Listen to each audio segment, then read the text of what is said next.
અમદાવાદમાં વક્ફ સંપત્તિમાં ગેરકાયદે વહીવટ કરવા સામે ઈડીની કાર્યવાહી. અમદાવાદમાં વક્ફ સંપત્તિમાં ગેરકાયદે વહીવટના મામલે ઈડી દ્વારા 9 સ્થળોએ દરોડા પાડવામાં આવ્યા. સલીમ જુમ્મા ખાન પઠાણ અને તેના સાથીઓ પર 100 કરોડની છેતરપિંડીનો આરોપ છે, જેમાં કાચની મસ્જિદ અને શાહ બડા કાસમ ટ્રસ્ટની મિલકતોનો ગેરકાયદેસર ઉપયોગ કરવામાં આવ્યો હતો.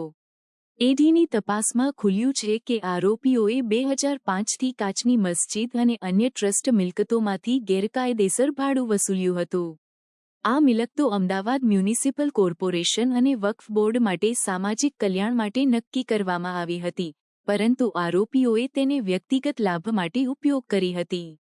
ઈડીના દરોડા દરમિયાન અમદાવાદના 9 સ્થળોએ તપાસ કરવામાં આવી, જેમાં જમાલપુરની કાચની મસ્જિદ અને શાહ બડા કાસમ ટ્રસ્ટની સંપત્તિઓનો સમાવેશ થાય છે.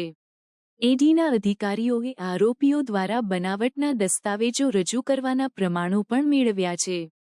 કેન્દ્ર સરકારે તાજેતરમાં વક્ફ સુધારા અધિનિયમ લાગુ કર્યો છે, જે વક્ફ સંપત્તિના વ્યવસ્થાપનમાં પારદર્શિતા લાવવા માટે નક્કી કરવામાં આવ્યું છે. ઈડીની કાર્યવાહી આ નવા કાયદાની અવલોકન પ્રક્રિયાનો ભાગ છે, અને આરોપીઓ સામે કડક પગલાં લેવામાં આવશે.